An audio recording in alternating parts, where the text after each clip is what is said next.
Então, gente, estou aqui na IDE Arduino, tá? Eu vou copiar um código aqui, tá? É um projeto novo, como vocês podem ver. Mas eu vou colar esse código para a gente não perder muito tempo comigo digitando e vou aqui entrar em detalhes, tá? Então, esse código vai ser o nosso arquivo header da nossa biblioteca. E o que é que nós temos aqui? Nós temos uma condicional, tá? Para questão de segurança mesmo. Nós dizemos que se o sensor ultrassônico.h, que é o nosso arquivo header, não foi chamado ainda, ele vai definir a nossa biblioteca e aí vai incluir todo o resto do código. Porém, se a nossa biblioteca já foi chamada, então ele não faz nada, por isso que o código aqui embaixo está branco. Isso é por uma questão de segurança, tá? Porque se você chamar uma mesma biblioteca duas vezes em um código, isso pode gerar sérios problemas na compilação. Aí nós colocamos essas duas linhazinhas aqui para garantir que tudo ocorra bem. Então, nossa biblioteca vai definir o sensor ultrassônico.h, que é o arquivo.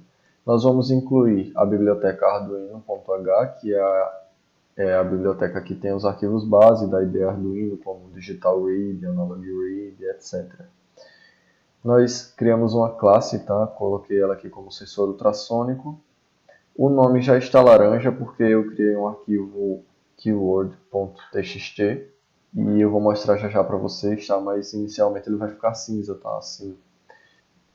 Temos a classe sensor ultrassônico e dentro nós criamos alguns objetos. E todos esses objetos serão públicos, ou seja, eles poderão ser acessados por quem está utilizando a biblioteca. Caso você quisesse criar um objeto interno da biblioteca, um objeto privado, você só precisaria colocar este comando private e aqui embaixo você criaria, de acordo com a sua necessidade, outros comandos, outras funções, por exemplo. Tá? Mas como a gente não vai usar nesse exemplo, eu vou apagar. E aí a gente já pode salvar esse arquivo. Vou dar aqui um Ctrl S e salvá-lo como sensor ultrassônico.h. Aliás, nós não podemos salvar ele como .h agora, tá? Você vai colocar só sensor ultrassônico mesmo. Eu vou explicar já já por que isso. Você salva, tá aqui, vocês podem ver sensor ultrassônico. E aí nós vamos criar uma nova aba. E essa nova aba nós vamos colocar o nome dela alguma coisa. Pode ser, por exemplo, código. Você que vai definir o nome para ela. Eu vou copiar mais um código aqui para a gente não perder tempo. E vou colar. Aqui nós temos todos os comandos, todas as funções, como vai funcionar a nossa biblioteca. Então a gente na primeira linha inclui o nosso arquivo header, que é o arquivo que criamos aqui, né, sensor ultrassônico.h, entre aspas. Criamos duas variáveis inteiras, pino trigger e pino echo, e aqui nós declaramos o nosso objeto sensor ultrassônico, que pertence à nossa biblioteca sensor ultrassônico, tá? Eles estão com os mesmos nomes, mas você tem que prestar atenção que aqui é o nome da biblioteca e aqui é o nome do objeto. Aqui vocês podem ver, por exemplo, que nós temos a biblioteca e o objeto. Então, o nosso objeto sensor ultrassônico precisa de duas variáveis, trigger e echo. Nós vamos definir isso quando chamarmos no nosso código e aqui nós dizemos que o nosso pino trigger é um output, né, uma saída digital, e o pino echo é um input, uma entrada digital. Aqui embaixo nós declaramos que o pino trigger vai ser igual à variável trigger que nós declaramos aqui. Por quê? Porque nós precisamos fazer isso e não usamos simplesmente a variável trigger nas outras funções? Porque a variável trigger ela é privada ao nosso objeto sensor ultrassônico. Então nós não podemos acessá-las em outras funções. Então, nós pegamos essas duas variáveis globais e declaramos elas como iguais às nossas variáveis privadas. Ok? E, depois disso, nós colocamos o nosso pino trigger em nível baixo. Eu vou apertar aqui Ctrl T só para corrigir essa formatação. E vamos descendo o nosso código. Nós temos a função loops, pertencente à biblioteca sensor ultrassônico. A função loops serve apenas para nos dizer quantos loops foram dados, né? Quanto tempo em microsegundos demorou até que o sinal do nosso sensor ultrassônico colidisse com o objeto e refletisse de volta para o sensor ultrassônico. Aqui nós enviamos aquele pulso ao pino trigger que eu falei, colocamos o pino em nível alto, esperamos 12 microsegundos e colocamos ele em nível baixo de novo. Como eu falei, ele só precisa de 10 microsegundos para funcionar, mas eu coloquei 12 por uma garantia. Isso não tem problema nenhum. E depois disso, nós vamos chamar uma função pulseIn. A função pulseIn nada mais faz do que contar quanto tempo o pino ficou em nível alto em microsegundos. E ele vai nos retornar esse valor, que seria, no caso, um valor long. E nós vamos retornar esse valor na função. E aqui nós declaramos os elementos básicos, né, para a nossa função pulseIn, que é o pino echo, que é o pino que nós estamos analisando. Nós vamos analisar quanto tempo ele ficou em nível alto. E aqui é o tempo em microsegundos que nós vamos esperar esse sinal começar a ficar alto. Esse valor, por padrão, já começa em 0. E não tem problema nenhum. Aliás, ele por padrão já começa em 1 segundo, né? No caso, não tem problema a gente deixar ele dessa forma aqui. Eu coloquei só para uma questão de conhecimento mesmo, para vocês saberem como funciona. Mas não precisa colocar, porque o nosso sensor ultrassônico com certeza não demora mais de 1 segundo para enviar o sinal. E então nós temos a nossa última função, a função distância do nosso objeto, da nossa biblioteca sensor ultrassônico, que vai nos retornar um valor float. Essa função nada mais é do que a parte do código que vai nos dar o valor da distância em centímetros. Então nós criamos uma variável privada, que é uma variável interna L, com valor long, que vai ser nada mais do que a execução dessa nossa função loops. Tá? Ele vai armazenar na variável L quantos microsegundos demorou para o nosso som ir e voltar para o nosso sensor. E aí nós criamos outra variável interna D, uma variável float.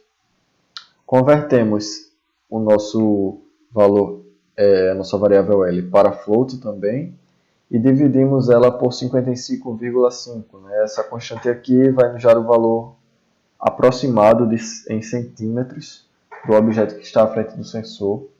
Se você for trabalhar com esse código que eu estou mostrando aqui, eu sugiro que você faça uma calibração do seu sensor, porque sempre que você vai trabalhar com um sensor diferente, você tem que fazer uma calibração dele, nenhum sensor é igual. E também eu não calibrei muito bem o meu, eu fiz um valor aproximado aqui, tá? Como eu não estou precisando trabalhar com valores muito precisos no momento, eu não calibrei ele, não fiz vários testes com distâncias diferentes. E aí nós retornamos o nosso valor float para a função. E por último nós vamos abrir outra aba e vamos chamar ela de Keywords. Tá? Criando essa nova aba. Para que serve a aba Keywords? Essa aba nada mais é do que o código que vai colocar os nossos nomes como palavras principais. Então, por exemplo, o sensor ultrassônico, vocês podem ver que já está laranja e é negrito. Ele está desse jeito porque eu defini ele como keyword 1. E ele só vai mudar de cor a partir do momento que você salvar, ok? Distância como keyword 2, ele fica apenas laranja, você pode ver que ele não fica em negrito. E loops também como keyword 2. É importante você prestar atenção que aqui nós não temos espaços, tá? Você tem que dar uma tabulação, você tem que apertar Tab. Você vai dizer o nome do seu objeto, apertar Tab e digitar keyword 1. Eu não sabia disso antes e salvava e simplesmente não funcionava o código, porque eu dava um espaço e digitava. Então, só funciona, pelo menos no meu caso, só funcionou quando eu dei um espaço de tabulação. Feito isso, nós vamos salvar tudo e vamos lá na pasta que tudo isso foi feito. Tá? Estou na pasta que esses arquivos estão salvos. Eu vou mudar a minha tela aqui para pasta de arquivos. E aqui vocês podem ver que eu já mudei as extensões, tá? É porque eu já estou utilizando a minha biblioteca. Mas vocês podem ver, sensor ultrassônico está com a nossa extensão .h. Esse src, na verdade, é esse código aqui, tá? Eu coloquei errado aqui. Eu vou até renomear para não confundir vocês. Esse aqui é o src.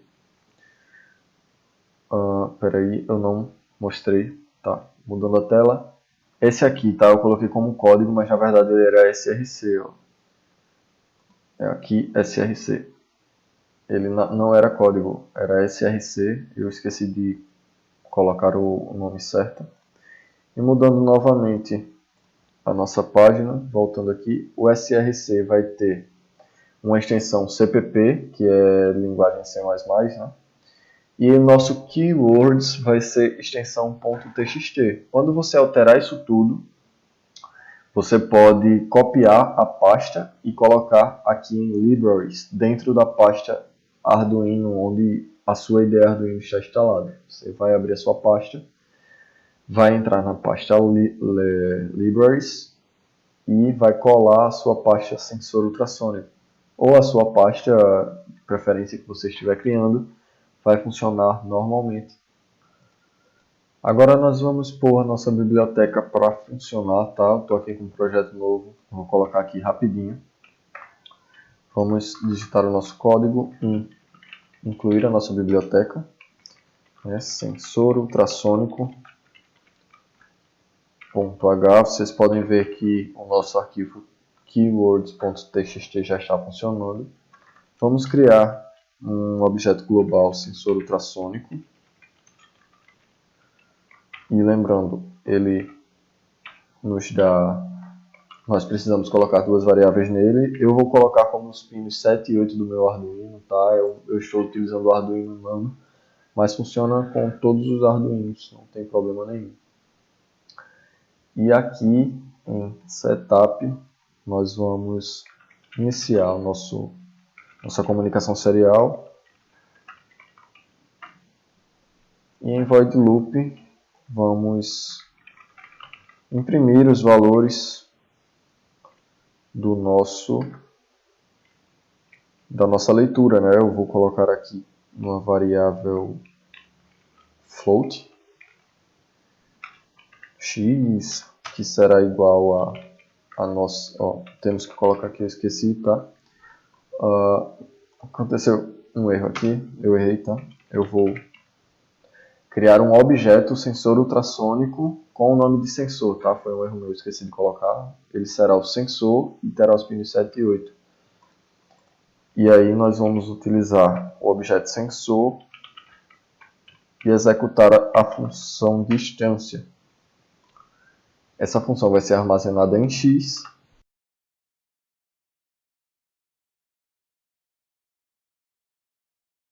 E vamos testar se está tudo funcionando normalmente.